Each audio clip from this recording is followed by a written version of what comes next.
Okay. Welcome, everybody. Thank you so much for joining us. This is our last of our fall EdTech webinar series at NJCU for 2021. But we are going to be having a spring series as well. So be sure to tune in, check our social media and our website for more information when that's scheduled. In the meantime, we are really excited because we have Katie Nieves with us today. And she's going to be talking about creating and implementing self-paced units with Google Workspace. Katie is also currently the Ed Tech coordinator of educational technology and a former middle school special education teacher. She is currently in the 7th cohort of doctoral studies here at NJCU. And she's a Google certified innovator, trainer, and educator, and her work has been featured in different journals, textbooks, and educational websites. Without further ado, I am so excited to present Katie. Please join us. Thank you so much. Hi, everybody. Thank you for being here on this, lovely week before leading up into winter break. So I know this is always a busy time for everybody, so I'm so happy to be here. I apologize in advance if I'm looking like this way. I have my, bunch of screens in front of me. So sometimes it looks like I'm not looking in the right direction, but I promise I am. All right, so we're going to walk through creating self-paced units today with Google Workspace, which, just in case you're not aware, Google for Education did change from G Suite into Google Workspace. So that's just kind of why I put that name in there. All right, so our goals for today, we're going to explore different examples of self-paced units. So I'll go through different examples of ones I've created, some other ideas for other subject areas that you could do. And we're also gonna go through the steps for how to make a self-paced unit.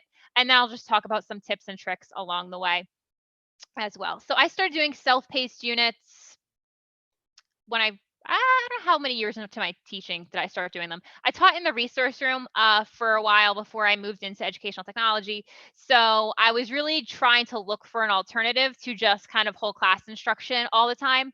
And I found that self-paced units were really helpful in helping my students become more independent, while also allowing them to work at their own speed and helping me target and personalize their instruction a little bit. So that's kind of my backstory of why I got into self-paced units. And it was something I always just kind of continued, which was great when we went virtual for the pandemic because my students were well versed in self-paced learning because they had already experienced it in the classroom.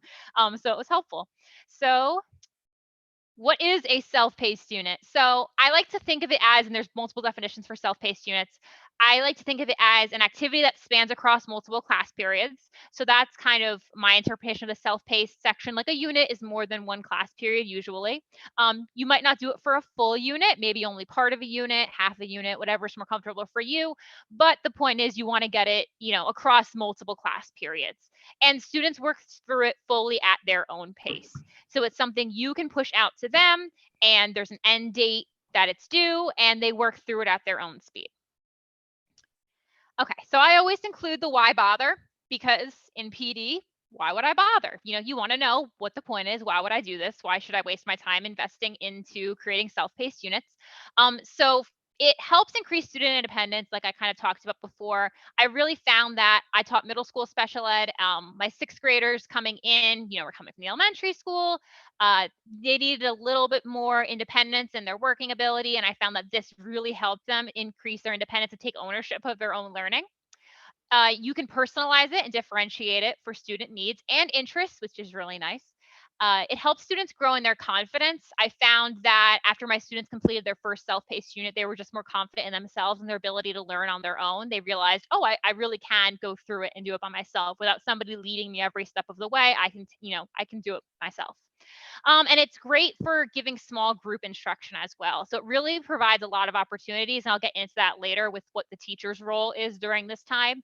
It really allows you to start pulling groups, personalizing, providing targeted instruction to your students while still having something for the rest of the class to do. All right, so there are 3 types of self-paced units. This is what I like to think there are. The first one is traditional, and that's usually the one I tell people to start with. Do you have like a standardized assessment that you have to give them at the end? Like I always think, language arts, teaching language arts, I had to do an argument essay. I had to do a literary analysis. I had to do a narrative. So that would be more of a traditional. Students are working toward that end goal, that traditional assessment that you have to give them. You could also go project-based, where every step of a self-paced unit is working toward a culminating final project. Like, for example, my students were doing a literary magazine at one point in time for poetry. So every step in that self-paced unit helped build toward building their own literary magazine. You could also go problem-based, similar to project-based, but you're exploring. So I always think more of maybe your science self-paced units. You're exploring a topic, you're learning more about it, and then you're doing something, you're finding a problem and doing something with it. So those are just 3 examples. I tried to do examples based off of subject area, but I'm looking at our lovely, variety of subjects that we teach, and I realized I didn't cover all of them, so I apologize. But there's just a bunch of different examples that I think, and I'll share this out at the end. I'll make sure to share the link. That way you can kind of dive more in depth and see some of these examples. I tried to find, or think of K-12 examples that could really go into a variety of different subjects. Really trying to dive into more of the project-based approach to creating self-paced units. So I'm just going to kind of click through them quickly. Obviously, the ELA is my home territory, so these are all things that I've done. The other ones I had to dig a little bit deeper because I don't really teach the other subjects as often, so that took me a little bit while. But I'm going to share this out so you can kind of take a look and see if something fits within your subject area. Oops. Here, I'll back. So I got science, got some history in there too. So, I mean, really, you could make a self-paced unit anything you want. You could think of an end goal for your students. You could not think of an end goal for them and just kind of help them build toward it. But these are just some examples by subject. But now I'm going to get into the fun stuff, which is discussing how to actually build them. So this is the steps that I take every time I want to create a self-paced unit. So the first thing I always start off with is, what do I want them to be able to do by the end of the unit? What do I want them to be able to accomplish? What is the end goal? So you might be having them make a presentation. They might be doing a podcast, which I did with my students and I really loved. It was like one of my favorite projects I ever did with them. Might be a standard assessment, video, creating something, designing something. So first, just think of what you want your students to be able to do by the end of the unit. It kind of gives you a focus point then, because you know that everything else you're going to create is going to push toward that end goal. So I always think of the end first. Okay, then I think of my objectives. So I taught ELA, special ed, so I always had, obviously I had a set of standards I had to accomplish by either the end of the year or by the time testing came around. So I always like to think about, what are the things my students have to be able to do? What do they need to take away from this unit? What are like I like to say my requirements? What are the standards they really need to accomplish? I like to make a list of those first. So like, for example, at the bottom, I did a poetry literary magazine. So they needed to be able to identify and explain figurative language. They needed to be able to determine the mood and tone. They needed to be able to explain the theme of a poem and identify sound devices. Those are my like must-haves. All students had to accomplish those goals. Then I would like to have a list of your I don't like maybe not optional, but your bonus skills. So I always like to think about the students who might need some reteaching or coaching to get up to those must-do skills, or even the students who will blow through those lessons really quickly and might need some supplemental or extension lessons. What are some extra things that I could put into this unit to scaffold for the students who need it, or push the students who might need an extension? So for here, I said, okay, explore different forms of poetry. Like, was it a standard that my sixth graders look at different types of poems and really like dive into more of the, the creative poems, found poems, things like that? No, they didn't have to do it. So if a student didn't get to it, that's totally fine. But it was a great extension activity for a student who might be finished early, and it's still connected to the whole point of the unit. So I kind of make myself my chart. These are my must things, the must skills, what the students must be able to do. These are my bonus ones. Not every student has to do them, not every student will, but it's just some extra supplemental things that can support students in the effort toward their end goal with the unit. All right, step 3 is the fun part. That's where you create your slides. And I'm gonna start showing in the later slides what some of my slides look like. I have to push for the first 3 sites on here. I really love them, and they have really great, especially since virtual learning started, they really have stepped up their game in terms of what presentations you could take for free and what templates are there.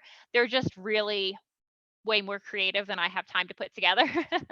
So I recommend Slides Mania, Slides Go, and Slides Carnival because they really have a lot of templates that you could use to create your self-paced units. And they have all range of different, themes and designs. And it's just so easy to be able to go in and take a blank slide presentation with the theme already created and put your own activities into it. I just think that's really nice to have. So you create your slides. One of the important parts about creating your slides is I like to start off with what I like to call the lessons page. And I'll show you what that looks like on one of the later slides. I actually had it in one of my first slides. Here's what it looks like over here. It's like a table of contents. And what it is, it's all the activities the students will have to do during the unit. And it's all laid out for them so they can track their progress as they go through. Once you create the activities, you can go back and hyperlink them this page, and students can just click on the lesson and go right to the correct slide for it. But I like to start all of my self-paced units with a slide like that. That way the students can see where they're going. And you could get more creative than I have. I mean, I've had ones that look like a giant game board where each box on the game board is connected to a slide, and that's the lesson. They have a little character they can move from slide to slide to track their progress. This one is particularly exciting. It's just checking off on a checklist what they've done. But I like to start off with that on my first page of my slides just because it's good for the students to see where they're going. The other design aspect that I think is helpful, especially with longer units, is you really want to have a home button. Like if you look over here on this example, this is my literary magazine one. There's a push pin over here with a home button on it. That's linked back to that title screen with all the table of contents with all of their lessons. That way, when they're finished, they can click back, track their progress, go to the next lesson. So I feel like those are always helpful to have just so they could always refer back to the main page in the slide presentation. All right, step 4 is the most time consuming part of the process. Depending on how long your unit is going to be, it does take a long time to put the lessons together. I mean, I like to think it's like even just planning a unit itself takes a long time. But unlike, a traditional unit where you're working through things together and things like that, you kind of have to put everything together at the front. So initially it's a lot of work on the front end. And then once it's creative, you have a long span of time that you don't really have to worry about creating new materials, which is nice. I always felt like I was stressing myself out with creating these self-paced units. And I was like, oh, it's taking me so long to plan through this literary analysis unit. But then I had a whole month that I wasn't really planning because they were working through the self-paced unit. So it's a lot of front end work, but then it's, less as time goes on, which is nice. Which is why I also say start with a unit you don't particularly love teaching anyway. Like there's certain units that I'm like, this isn't my favorite thing to teach. Let me figure out how I can spice this up a little bit. That's why I brought in the self-paced unit. So I was really motivated to kind of revamp and start all over again. But what I would do with the creating the activities is I would take my learning objectives from that list that I made at the beginning, and I would try to figure out an activity or 2 or 3 to go with each objective. So I have my example here. I had my skill or objective, I had my activity, and then if it's a project-based unit, I would explain the connection to the final project just for myself. I'm a table person. I don't know. I plan that way. That's where my brain goes. Some people are visual. They like to draw it out. I need to see it in a table format. So like this is the literary magazine one. So one of them was, understanding imagery. So they reviewed my notes on it. They read a poem. They used Prism Scholar Lab to collaboratively identify sensory details, which is really cool. If you haven't tried it, I don't know if anybody use it. Like I don't think anybody on here is English, but if you are an English teacher, it's really fun in terms of collaborative annotation because like it'll visually show you like, oh, look, all these students selected, like this is an example of this figurative language or this sensory detail, and you can kind of collaboratively annotate. Anyway, and then I explained that the connection to the final project is that the students had to find a poem using imagery for their literary magazine. So for me, it was planning out what's the activity, how does it connect to what I want them to do in the end. If you're just doing a traditional activity, it might be, okay, I'm teaching them how to write an introduction to an essay. They will be writing an introduction to their essay. That's the activity to go with it, and that's the connection to the final project. So these are just some examples of activities. In the next slide, I'm actually going to show you what they look like. Videos with embedded questions. This is a really weird thing to point out, but text boxes for responses. I don't know why, but just putting in a simple text box sometimes is just so helpful. Drag and drop activities are great. Since Google Slides is so easy to manipulate, I always tell people to try to take advantage of the gray space. So like, I'm going to undo all this space here. Take advantage of that because anything you put in there will stay. So like even if you make a copy and post it on Classroom for all your students, they will have whatever is in that gray space. So you really aren't limited to whatever's on your slide. You can put things, I put definitions and things that students can drag in if they're labeling a diagram or something, take advantage of that gray space, drag and drop. You could also embed off-screen activities, games, opportunities for collaboration, which is particularly difficult in self-paced learning. So I always have to make a note to myself, like if they're adding something to a Jamboard or they're doing a discussion forum on Verso or Google Classroom or something, I always try to make an opportunity for them to go back in a later lesson to review their responses. That way the students who are working quickly ahead can see other students' responses and work with it. And then, the students who are maybe not working at that same pace can still, go back and see how their classmates responded to them. So I always like to, because otherwise it kind of gets like lost. Like the student going first will always lose out on the collaboration aspect because there's nothing else there yet. So I always try to remember with the collaborative activities, like let me give them an opportunity to go back. So maybe in 2 lessons, I'll have them go back to that same link and check out what somebody else did and respond to it. That way they feel like they can go back and see what their classmates are doing. Self-check forms are always great and easy for self-paced learning because, instant immediate feedback, and then linking to outside sites.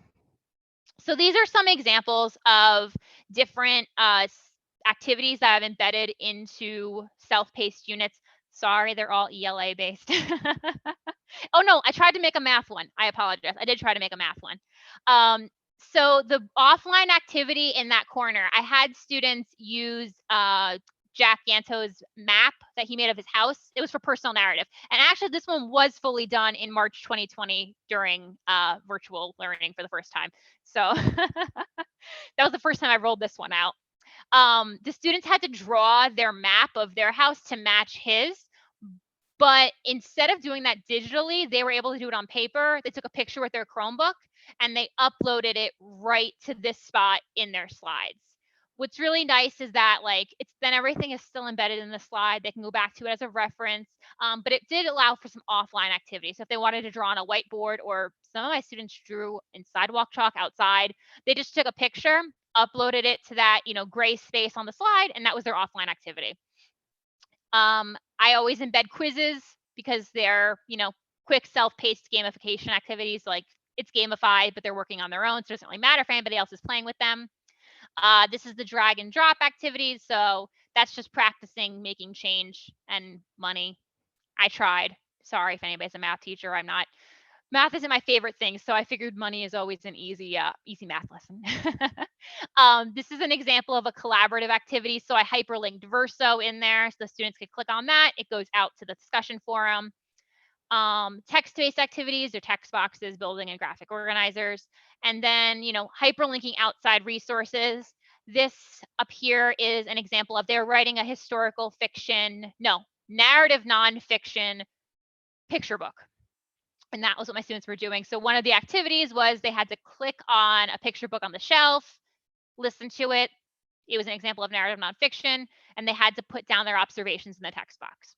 So that's just an example of hyperlinking to outside resources. Everything's still within that Google slide, but there are extra resources in there for them.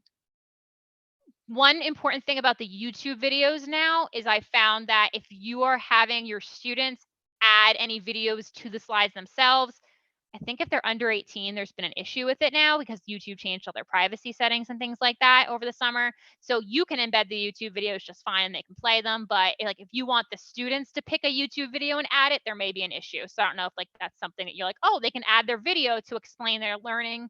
They can't do it with YouTube for some reason now, but just a heads up. All right. So I kind of talked a little bit about the table of contents. just making sure you have one. I just think it's helpful. And it's also helpful in terms of you as the teacher to track where each student is, because that's, the most difficult part of self-paced learning. I think after everything is created, all is said and done, the tracking is difficult, because especially if you have a lot of students trying to figure out where everybody is. That's why I like to make this table of contents first. You could easily click through each student on Google Classroom and see where each of them are.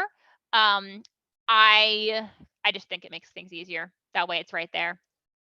This is just an example or a GIF of how to hyperlink to different slides. Once all your slides are created and you've made all your activities, which again is the most time consuming part, you can then hyperlink the lessons. That way your students can just click and go right to the lesson that they need. So I like to have some kind of signal to show where the students are. This is a GIF of an example of how I made like unlimited check marks so my students can just keep pulling the check marks and putting them wherever they are so I can track where they're going. I like to make a notes section sometimes. That way the student could put like, I did this lesson, but I really didn't get it. That way I could like look at it and see like, oh, okay, like I could talk to them about this lesson, or I still had I had trouble with this one. And it's good to have that kind of feedback. But that is how I made the, you know, checklist thing, so they could just take the check mark. There's another one there to replace it, and they just keep going. All right. So step 6, this is me coming from the special education background. I like to make sure supports are embedded in all my lessons and activities. And it became even more important when we were closed and students were working asynchronously on this, to have the supports embedded. I love to have audio directions. So like, yes, the students have text to speech on their device, and that's great. But I use Mote a lot, the extension Mote, because it puts in like a little speaker icon over here, and it's me explaining what to do. That way the students can just hit play and listen to me explain what to do on that slide, which is nice and easy. And I think that Mote makes it a little bit easier than, creating an MP3 file and uploading that. That just takes too long. So that's what I use. That way if the student is like, I'm not really sure what to do, or the directions that are here maybe don't really make sense and I'm kind of confused, they could listen to me go over it in a little bit more detail. You could also just make a video too, like a quick screencast with like Loom or Screencastify or something. Probably Loom, because I like that it copies the link for you automatically. And then just link that, and students could also get their support that way. I also like to embed notes sometimes, notes, anchor charts, anything that I think will be helpful to them as they work through the unit. I also like to have sometimes a help box. That's my little help box over here as they were writing. I do call it the help box, and I've told students to look there. It's great for when they're in the classroom, because the first thing I felt like my students always did was run to me. And I'm like, no, we're going to I'm in the middle of a mini lesson right now with a small group. Like, you need to figure it out. So this is the help box where, if they need help with something, it might be something that I think they're going to use. They could click on it and kind of go to that resource. So in this one, they were working on something with writing, which is why there's just a giant text box and nothing really pretty to look at. But as they were working on it, there was a document with text evidence tips. There was a document with mentor text for writing short constructed responses using races. And so they were able to click on it and look at that. That way, instead of running to me, like, I'm not really sure what to do, they could look at those resources, which they've most of the time seen before when we've done other lessons, and use it as a refresher. And I also like to give them reminders about accessibility features too. Like, hey, you could use read aloud to listen to this article, or you're reading this on Newsella, use the read button to play it. So that's, always something that's good to consider. All right. Once everything is created, once all the activities are created and the supports are embedded and everything's all made, I like to assign it on Google Classroom. And it's not traditional LMS, but that's what we use. And I think that's what a lot of people are using. I like to make a copy for each student. Obviously, that way every student has their own copy. They can track it on their own. And then what's nice about that is you made a copy for each student, you post it, it automatically creates the copy for each student. Now, this is where the differentiation could come in if you really want to get into it. I said at the beginning that you want to have those bonus lessons, right? Those extra things that you could build in to have students like, I know this student's going to struggle with this skill. I want them to do this review lesson first. Not everybody has to do it, but I want to make sure they do it. I like to go into each student's individual assignment. Since that title page is the first thing, I will sometimes like just paste a star or highlight a lesson that I want to make sure they do. That way they see it and they know they have to do it. So you may not need to do that for every one of your students, but maybe there's a handful that you're like, they really need this lesson first before they go into this lesson. I'm going to put a star next to it, and I'm going to tell my whole class, if you have a star next to a lesson, you need to make sure you do it. Even if it's optional, it's something I want you to do. I think you could benefit from it, etc. And I found that to be helpful. That way my students, it's individualized for my student, and they just go in, they see which ones are start off, and they could do, make sure they get to those lessons. You don't have to do that if you don't want to. It's not fully necessary. You could have everybody do the exact same thing, and that's totally fine. But I just found that that was something that was helpful for my students, or the ones that are done early. If I look and I'm like, oh, this student is done and we have like a full week until the due date and they're done with their project and everything, like how can I get them to extend their learning a little bit? And you can go in and edit their document to, star off additional lessons you want them to complete that maybe were optional and you think would benefit their final project. So that's totally fine. Okay. As you're going through the self-paced unit, the feedback is really important. So, I mean, it's not that I assume anybody's going to, but it's not, you can just kind of sit back. You're still taking an active role looking at everything the students are doing. So I do like to give feedback on each assignment. Maybe not, no, each assignment. I do like to do each one. So sometimes I'll just do a traditional comment. So just a regular text-based comment like this. Highlight something, Control-Alt-M on Google Slides will pop open a comment for you. You type the comment, you just go. But I also like to do the voice comments too. And this is my plug for Moat again, because I love it so much. With that extension, when I go to make a comment, I could just make a voice comment instead, which is great. My students can play it and hear me go through, my feedback to them, which I don't know why it was always more meaningful for my students. I thought they would be sick of hearing my voice, but I guess they weren't. So they said they were more likely to listen if it came through my voice and not through typing. So I was like, that's fine. I will record my feedback to you then. Or they just really liked to hear me say great job in a comment and just play it on repeat. I don't know. That might be possible too. But it's nice to have. And what's nice too is that you can link comments. So if you click on a comment, there's the 3 vertical dots. This works for Moat too. You can copy a comment so it could be reused. So like, let's say I gave feedback on a paragraph a student was writing through their self-paced unit, and I'm like, oh, they did it again. They did the same thing with this paragraph now. I can link back to my original comment. That way I don't have to make the same comment twice. Like, I could just copy the link to the original comment, be like, okay, refer back to this link. They can click on it. It goes back to the original comment, and they could see like, oh, I'm making the same mistake. I need to go back and fix that. Another option for feedback, my middle schoolers did kind of enjoy this. This particular self-paced unit was more IEP individual goal-based. So it really wasn't a self-paced unit, which is a self-paced like practice for individual skills, but it still works. You could use, like, I made a Post-it note with the shapes on Google Slides, and I wrote my feedback in there. You can put in stickers if that's something that works for them. Like, I put like a completed sticker right here. I just did a Google image search for a completed sticker, and then I made sure it was a transparent PNG file. And I just copy and pasted it into there and threw it on there so they could see like completed, like, oh, I did this lesson, great, and she graded it. Like, there's a stamp right on there. If you're a Bitmoji person, I know some elementary teachers or any teacher at this point, is you could drag and drop your Bitmoji with something to show as a sticker too, just as another option for giving feedback aside from the traditional comments, especially if it's a lesson that maybe doesn't really warrant full feedback. Like maybe they were doing a self-paced game activity and you just want to like mark that it was completed and that you saw that it was completed. The virtual stickers like this are a great option. All right. So now I'm going to get into the role of the teacher. So what are you doing during class time when they're doing this? Before I even get into that, I will say, just from personal experience, the first time around, if they're not used to doing self-paced learning like this, don't schedule yourself to do anything else during class time, because I found that initially, especially even the first day of starting a self-paced unit, there's a lot of putting out little fires that pop up and the students have questions, they're trying to troubleshoot things. So like the first class or two, I just troubleshooted. That was my job. I just walked around and helped students troubleshoot issues they were having.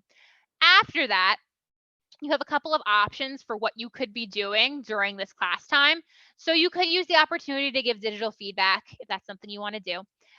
You could use it for individual conferences, pulling students to the back, working through and pulling up their assignment and talking through what they're doing with them one-on-one. You could use it for small group review. So as you're giving like digital feedback, you might say, okay, these three like did not get this lesson. I'm just going to pull them to the back. We're going to do some quick reteaching and then I'm going to send them back. This was great for me as a special ed teacher because my students were working through the gen ed curriculum through the self-paced unit, but then I had an opportunity to pull them back and be like, okay, these are your specific IEP goals. I can pull you to the back. We can do some practicing, with these goals. And, now we don't lose class time because we're still moving forward with the curriculum, but I'm still giving you the individual attention that you need as well for your goals. Or you could do small group lessons. So maybe there's, every unit I feel like has something that you're like, I don't know if they're going to be able to fully do that on their own. They might need some modeling, some support. Maybe you're noticing that, 6 of your students tomorrow are going to hit a lesson that you think they're going to need a little bit of an intro into. You pull them to the back, you work with them first. Everybody else is still working self-paced. When you're finished, they go back and they continue to work on their self-paced by themselves. So there's a lot of options in terms of what you could be doing, but that's why I really like the self-paced units is that you really get an opportunity to work in a smaller group setting with your students, but you're not worried about what the rest of the class is doing because they are doing something meaningful and you could see more students, talk to more students than you normally would with traditional instruction, which is nice. So you have some options. So step 10 may not always be done. If you're doing a traditional, like lead up to a traditional assessment, you may not have this, but if you're doing a project or a problem-based assignment, you might be, and it's, one of my favorite parts of any kind of unit. So I always like to have it. You could have students share what they created. So like, for example, when my students did their podcast, they played their podcast for the class, and that was just a standard presentation. We sat and we took 2 class periods and listened to everybody's podcast that they made. You could do a traditional gallery walk where you have, which is a little hard to do in like a socially distanced classroom, but it's an option where students walk around. If you're doing something physical, like maybe they're building a prototype for something as part of their end to their self-paced unit, maybe they're walking from computer to computer or maybe in viewing like, the student's digital explanation for what they did and they're looking at the model. You could do a digital gallery walk, which is great for writing. When my students wrote their narratives through the self-paced unit, there was a giant Google Doc where they pasted the URL to their narrative and they left it on comment only mode. So then it was a public document. All of my classes could click on the different narratives. They could read it and give feedback. So it was like a digital gallery walk. They could just click on the student, read their little story, make a comment, jump into the next students. That was just a nice digital alternative to a gallery walk. Or you could also just post a question on Google Classroom. And if you post a question and you make it so that students can view each other's responses, you could just have students share a link to their project and they can just click through projects that way too. So like maybe if something is a video-based project, they could upload the link to their video that they created. Students could click on it, watch it, leave feedback that way. They could reply to each other within that question. So those are just some options for like the end of the self-paced unit. Okay. So grading each step, if you are interested in that, I don't know how many, like I used to have a certain number of grades. Parents want to see grades, especially in like English. So I used to make every activity a grade or a mini grade. So what you could do for grading, I found this to work the best just for me. But again, if it's not something that works for you and you're like, I totally don't want to do that, that's totally fine. You might find a system that works for you, but I found this worked for me. I created a rubric at the beginning with each activity. So in Google Classroom, you can create your own rubric. Each activity was its own criteria. So there was, differing number of points for each one. Like you could see here, like what is poetry was 2 points, but making connections was 5, imagery was 2. And then as a student finished a lesson, I would put in the grade on Google Classroom in the rubric for that lesson. The student couldn't see it yet because I hadn't returned it to them and they hadn't turned it in yet. But when I would go in, I would see like, okay, right now they have a 22 out of 100. That doesn't mean I have a 22, but I graded 22 points worth of activities for them so far. And then when I returned it to them right at the end, they could see the entire rubric for how they were doing. I sometimes also would give, the score within the comments itself on the slides. But then this was just the way for me to have everything all in one place. So at the end, I could say easily, like, this is the score on all the assignments. All right. So I'm going to wrap up with some design tips and just regular strategies for using and creating self-paced units. If you're going to do a graphic organizer or anything that you don't want the students to move, I recommend setting it as the background to the slide. So, taking it like, what I usually do is I take like just a plain white slide and I'll create my graphic organizer on it. I'll save that and download that as a JPEG and then upload it to the background. That way they can't mess around with it.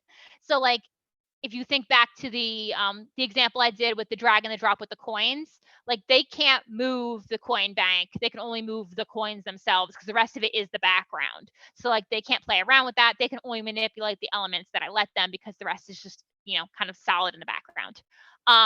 If you're like me and you hate when you find an image that has a background and you're like, this would be a perfect image to add to, and I like to have a transparent background so I can manipulate things on slides. Remove.bg is a great website for that. It will take the background away from your image, which is great. Use the gray space. I know I talked about that earlier, but really take advantage of all the space you have available in your Google slide, not just the slide itself, but all the areas around it, the speaker notes for additional information. Take advantage of all that. This is more of something that I think is helpful for the students, especially on the Chromebooks. The Chromebooks are small screens and slides tend to shrink. So I'm just going to show you really quick. If you are in a Google slide presentation like this, so let's say this is the self-paced unit my student is working in. If you go to view and then uncheck show film strip, it takes away the slides on the side. So if your students are struggling with, my screen is really small, the slide is really small, like, yes, you could use the magnifying glass and zoom it in that way, but sometimes it's easier to just take away all the slides. So view and then just uncheck the show film strip and you will be able to get rid of those slides. That's a new update, which is really awesome. You can also directly link to Google Classroom posts. So if you want to refer back to an anchor chart or notes you posted like, weeks ago, go to the post, copy the URL from Google Classroom, and then just paste it into the slides. That way the students can click on it and go right to the Google Classroom assignment. Be aware though, if you have multiple class periods, like I used to have multiple class periods, I had to change it for each class period because it only works with whatever class the student is enrolled in. So like if I copied the link to my period 3 notes, period 7 can't access that. So just something to be aware of.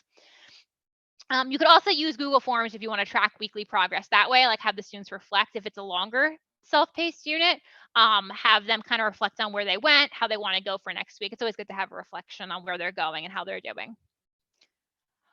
All right.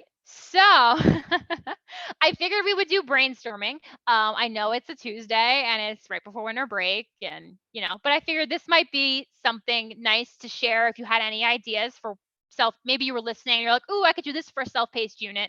I figured we could share.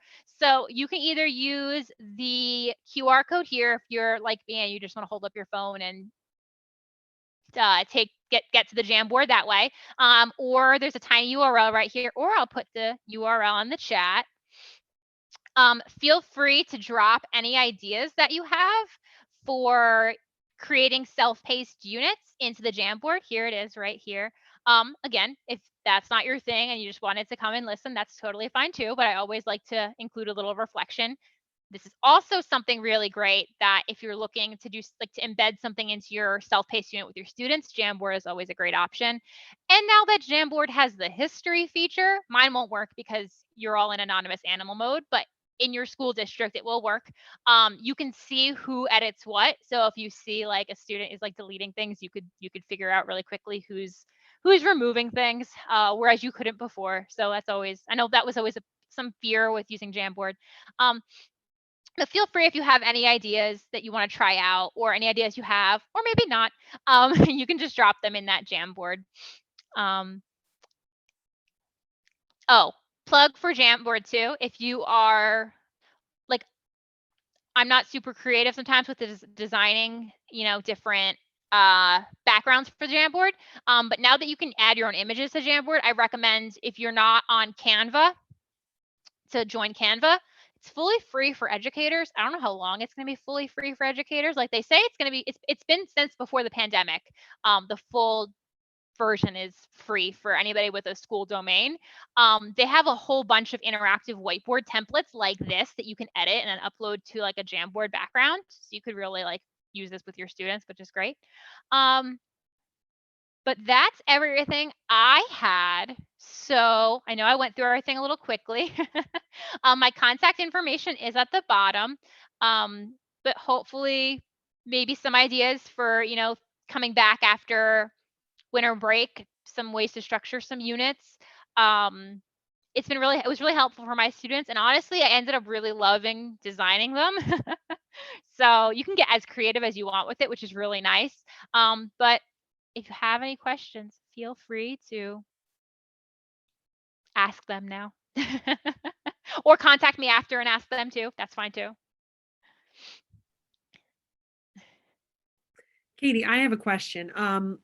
There was, so in our district, we use Schoology.